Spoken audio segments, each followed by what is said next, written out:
Maybe you've heard about this mystical concept called quantum entanglement. Well, today I explain it to you using breath. Hi, my name is Milo. I'm a PhD student in experimental quantum physics, and I try to explain to you quantum complex phenomena in simple terms.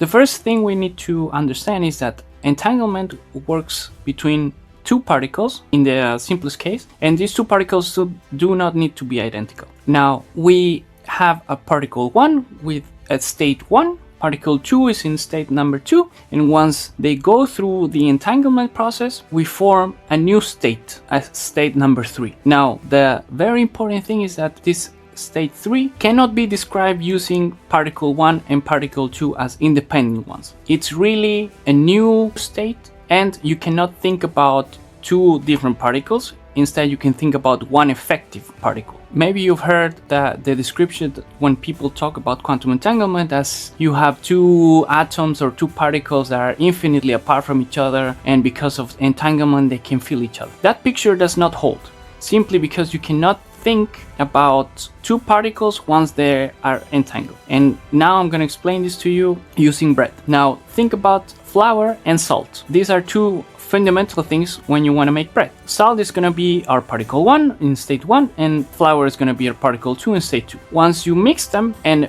bake them, let's associate the baking with the entanglement, you obtain bread, something like this. Now, once you obtain bread, you cannot talk about flour and salt anymore. You cannot say, okay, here's the salt and here's the flour. You cannot do that. You can only talk about bread. That's the only possible word that we have to use to describe this new state, bread. And therefore, no matter how long the bread is, there is no way that you can point at any particular space and you can tell, okay, here's the salt and here's the flour. Once you bake, meaning once you entangle, you found a new state, bread, and that's the only thing you can talk about. I hope this clarified some things, or it was useful for you to understand it. Please share this video with someone who might be interested, and I'll see you in the next video.